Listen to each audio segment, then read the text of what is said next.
Oh, hey, didn't see you there. Viva Fry, former Montreal litigator, turned current Florida rumbler. There we go.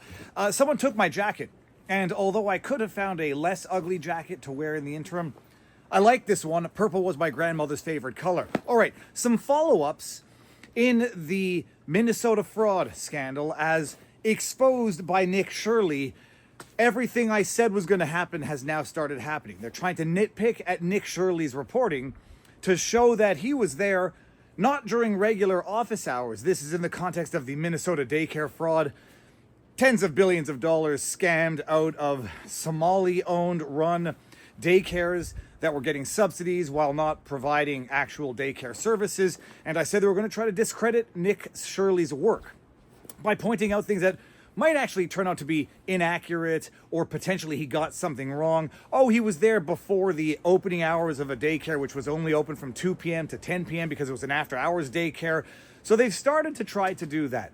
Others have tried to discredit Nick Shirley as an individual, and others engaging in the celebration parallax by definition. It's not happening, but other people were reporting on it before Nick Shirley exposed it. This is the outrageous thing that I see happening. People saying Nick Shirley's reporting is all crap. He was there before opening hours. He was there at different locations. Some of them had a good reason to be closed, yada, yada, yada. His reporting shows no evidence of fraud, but mainstream media was reporting on the fraud 6 years ago. Congratulations, you owned yourself. The issue is not that Nick Shirley broke the story or that Nick Shirley exposed the fraud. First of all, he was relying on a lot of legwork and research by his compatriot in the video, Dave.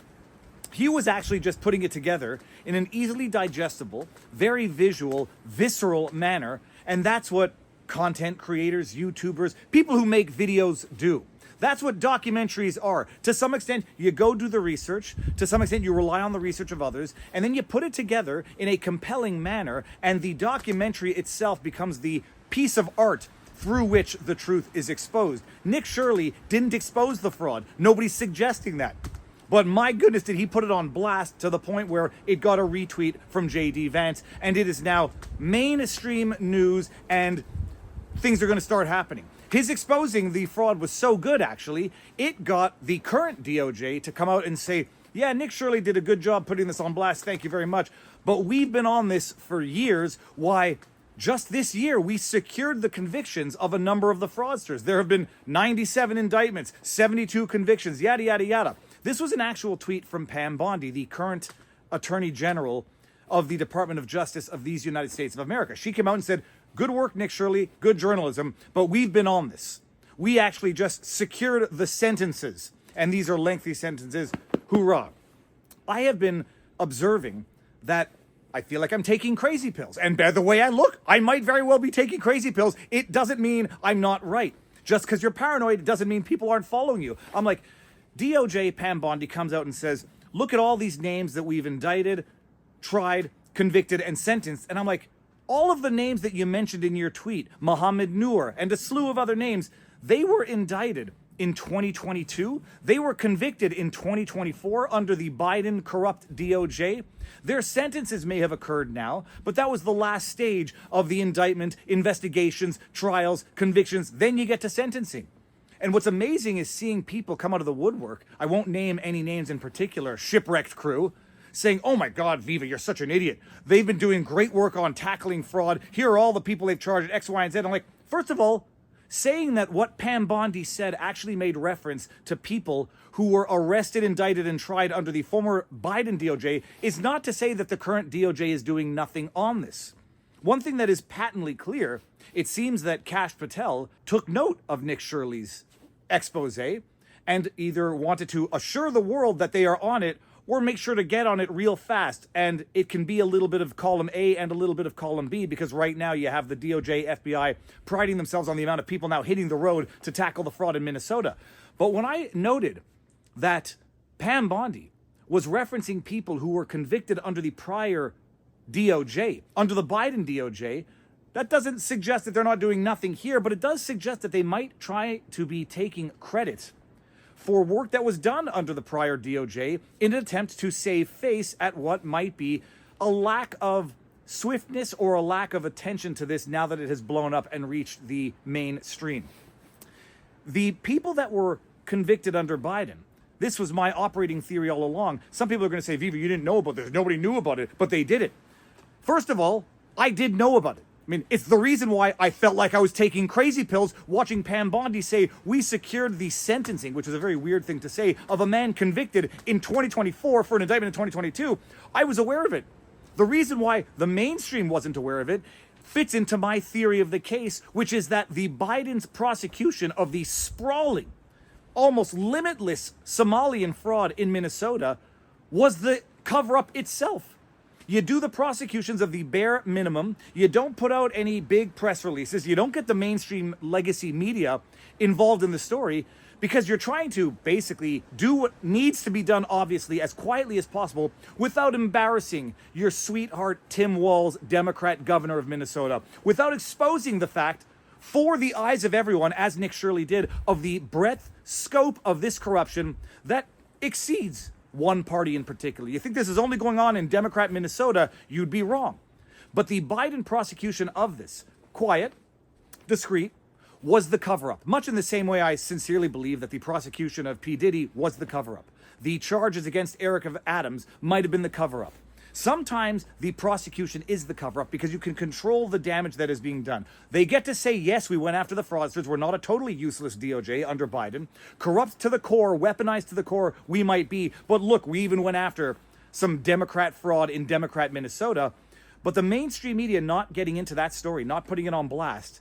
Well, my goodness, did it ever turn out to be convenient when Tim Walz was appointed, nominated Kamala Harris's choice for VP? You think they're going to put massive Minnesota fraud on blast in 2024 after Kamala picks Tim Walz? Hells to the bells, no.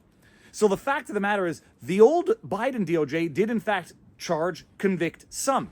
And the new DOJ under Bondi certainly is going after others. But in the interim, the massive sprawling fraud has continued seemingly unabated and did not garner the attention of mainstream media, legacy media, the bullhorn that is social media. And now it has.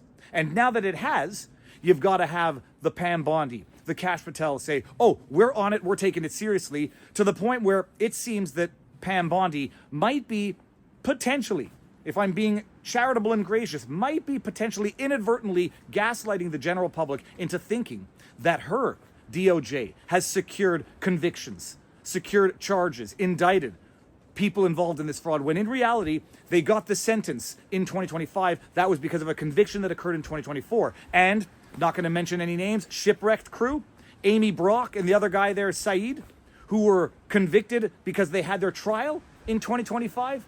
In March of 2025, I'm sorry, this is not to not give the dues to the Trump administration, to Pam Bondi's DOJ for their righteous W's. They've had a bunch, and they deserve the W's for those. Foiling of the Michigan terror plot, the TILF, it was the, what was it called? Turtle Island Liberation Front in California, foiling those potential terror plots. They deserve the W's for that. But they don't deserve the W's for other people's work. And a trial that occurred in March 2025, based on an indictment that occurred in 2022, shipwrecked crew, I'm talking to you, is not something that Pam Bondi can legitimately take credit for, or that they can say is a sign that the Bondi DOJ is taking this fraud seriously. The trial that occurred in March 2025 was 3 years in the making. It was 1 month into Trump's presidency. So no, you don't get to say, great work, Pam Bondi, you secured a conviction for a trial that occurred in March 2025 based on an indictment of Amy Brock and whatever Saeed back in 2022. You don't get to say that unless you're deliberately trying to be obtuse or mislead people into thinking that you're more effective than you actually have been. But it's good to see they're on it now. You hear the trees creaking?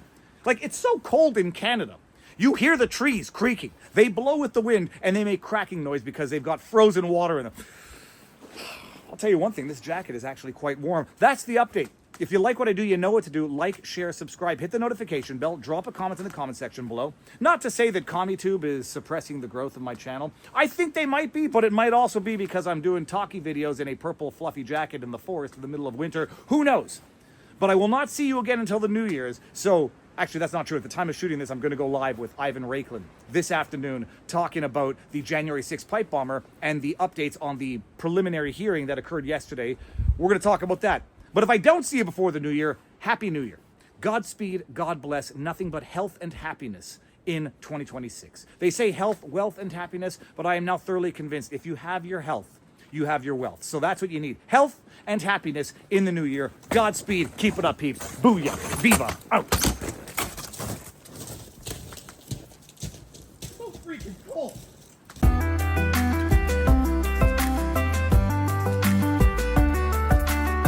What would you say to Nick Shirley, the YouTuber, if he was standing in front of you I have right nothing now? against him himself, but I do have something against the rhetoric.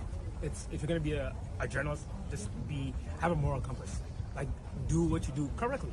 If you catch business that are fraud, no one here is with that, or like we don't support that as a community.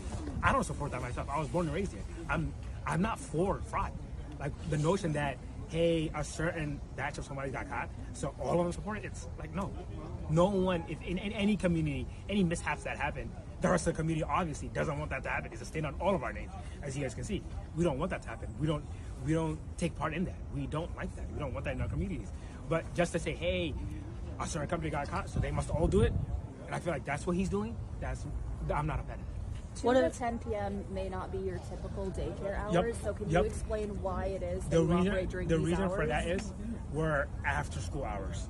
So most of our clients, not most of our clients, all of our clients is after school hours. So schools, earliest dismissal would be 2:15 to 2:30ish, and the latest dismissal would be up to like 4:30ish, 4:40ish. So that's when our kids come to us. We don't have anyone in the morning. We deal with only parents and clients that come to us after school. So that's why ours are 2 to 10 p.m. If we try to do, once again, I'd like to conclude, the YouTuber that was making the claims, you were here earlier today. I came here at 1 o'clock. You were here. Where are you now? You claim we're closed. You claim we're a fraud. Where are you? Why are you not here right now? It's like you're trying to put out a certain message about a certain group. I'm not gonna make that claim. I don't want to make that claim without me knowing him personally, but that's what it seems like he's doing from his front. Where are you right now? He was here earlier. He was recording us. We had no issue with it. We told him, hey, just get off our property. You can record. Now he's not here.